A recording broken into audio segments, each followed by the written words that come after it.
He transitado caminos sin saber mi destino.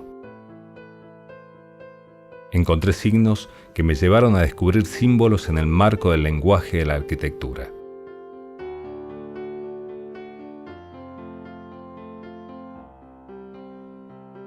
Cada vez que me encuentro frente a una manifestación artística, pienso en la cantidad de vidas que se modificaron en torno a ella.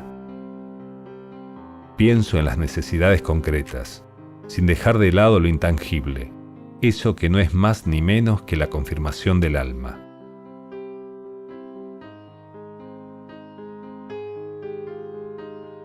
Hay milésimas que nos suspenden para mostrarnos que la vida es lo que sentimos.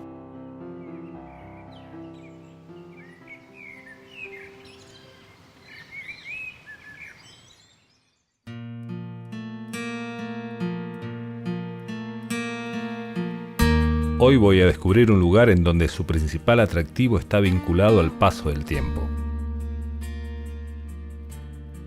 Paso del Rey es un pequeño paraje en donde la ruina de una capilla es testigo de aquellos años inimaginables. Estos vestigios son el testimonio en pie de que la fe siempre estuvo presente en la necesidad del hombre. Ana Cecilia conoce su historia, y será ella quien me adentre en este universo.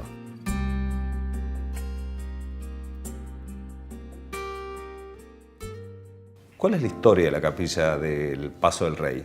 La historia, el origen de la capilla data del año 1867. ¿Cuál es el nombre exacto de la capilla? Capilla del Rosario, de Paso del Rey. Bien. ¿Y por qué del Rosario? Porque San Luis tenía como protectora y una profunda advocación a la Virgen del Rosario. Entonces la mayoría, fíjate, de las capillas tienen el nombre del Rosario, de la Virgen del Rosario. La construcción es una construcción de adobe, con toda la técnica del hombre rural, con un perfil arquitectónico típico de la zona y con una construcción bastante básica, a tal punto que a los 12 años el presbítero don Francisco Aguirre pide al gobierno de la provincia se le permita, textual, se le autorice gastar arriba de 200 pesos para reconstruir, restaurar la capilla que estaba en condiciones de venirse abajo.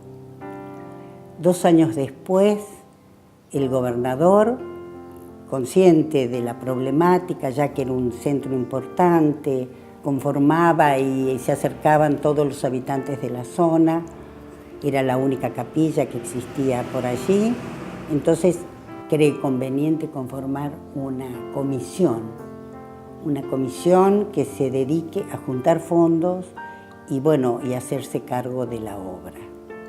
Después, en el año 50, en la década del 50, un vecino importante llamado Gregorio Urquiza, que vivía en la zona y que había realizado importantes actividades para mejorar toda la región y decide reconstruir la iglesia, que ya estaba venida abajo, muy deteriorada.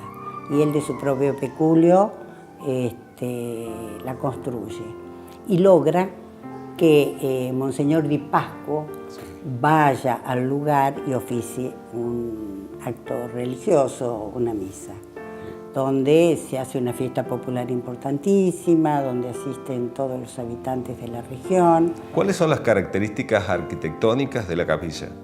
Bueno, la iglesia estuvo construida, como todas las construcciones rurales, con cimientos que llegaban a una altura de 1,20 a 1,50 en piedra y luego levantada en adobe.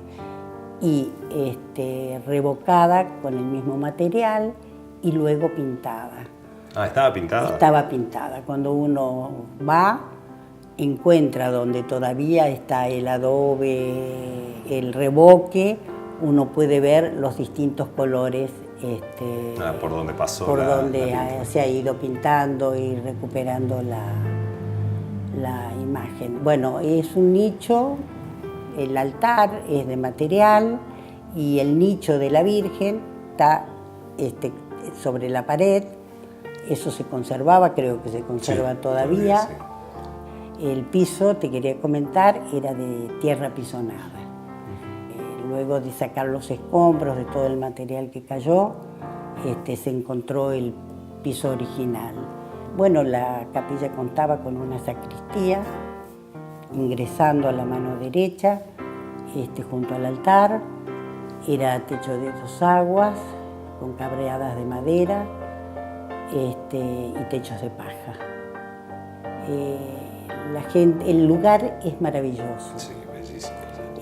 Tiene toda la impronta del San Luis de antes, con esas callejuelas, con las pircas bellísimas.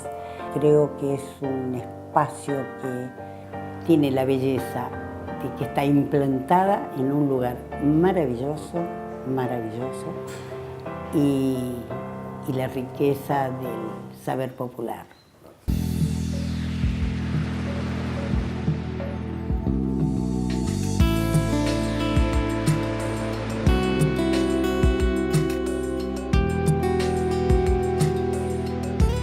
El tiempo va configurando historias. Va armando la trama secreta entre gotas de azar.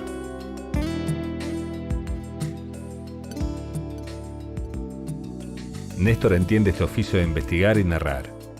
Él atesora un gran conocimiento de la ruina de la capilla de Paso del Rey.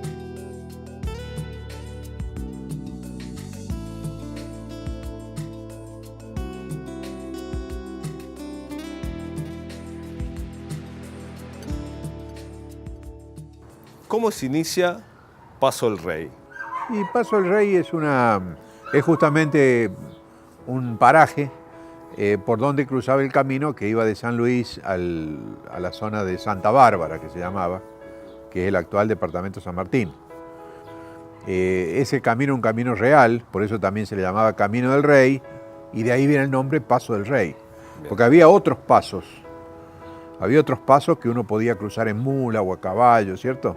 Pero el paso del camino, el paso oficial, digamos, por eso se le llama Paso del Rey, porque es en el camino del rey, ¿cierto? ¿Y la historia del lugar, tenés idea un poquito de eso? Bueno, el lugar empieza a ser poblado justamente porque como el camino pasaba por ahí, era un tránsito un poco obligado, digamos, y entonces hay gente que se empieza a radicar en la zona.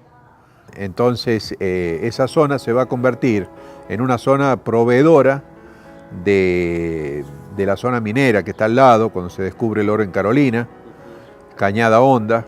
Entonces se convierte en una zona proveedora de los centros mineros, proveedora de ganado, ¿cierto? De algo de agricultura, porque es una zona, digamos, un poco más baja y donde hay varios vallecitos fértiles ahí en la zona, ¿cierto?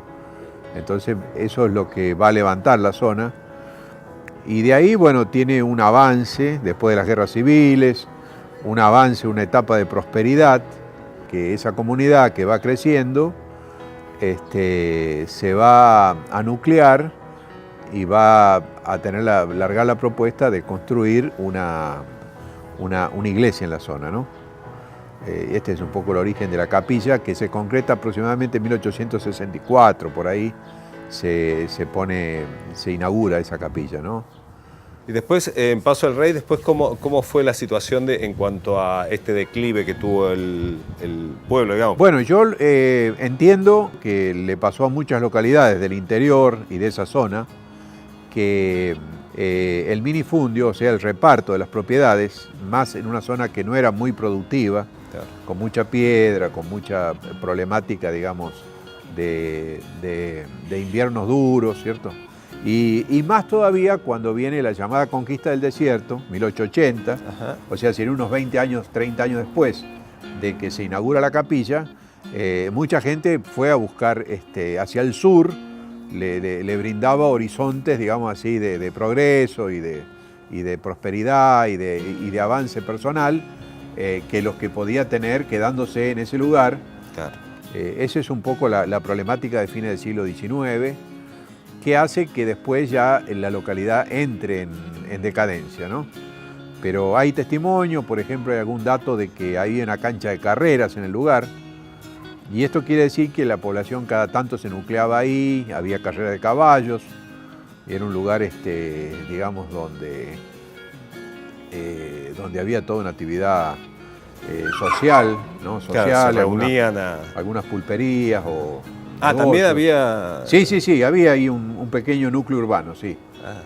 O sea que puede haber sido un poquito más grande del que se encuentra actualmente, puede haber sido, ¿no? Claro, o sea, al tener la iglesia y las pulperías ya habla de un núcleo más grande social, digamos. Un poco más grande y después y mucha población rural. Esto fue el momento de fulgor, que hay que ubicarlo en la segunda mitad del siglo XIX. Y también hay que tener en cuenta que a fines del siglo XIX es la última gran explotación de la Carolina. Y entonces eso también incidía sobre dos lugares proveedores que había ahí en la zona, ¿cierto? Uno era la zona de San Francisco, que estaba hacia el norte, y hacia el sur está esta zona, ¿no? Estos vallecitos cercanos a Paso del Rey y la zona del Trapiche era proveedora de la zona de los centros mineros, ¿no? Sí. Y bueno, y todo esto se va sumando para producir una caída en esa zona que hace que la gente abandone esos lugares y emigre hacia centros urbanos, ¿cierto? Hacia otros lugares.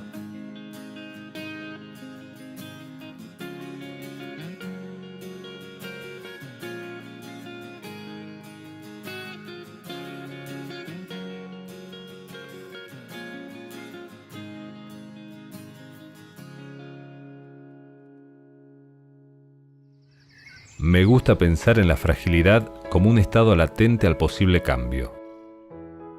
Conocer esta ruina me hizo concientizar que todo se puede modificar en una fracción muy pequeña, y es ahí donde todo comienza de nuevo. Estar atento al cambio es estar plenamente, sabiendo que todo siempre puede ser distinto, y que siempre depende de nuestra óptica.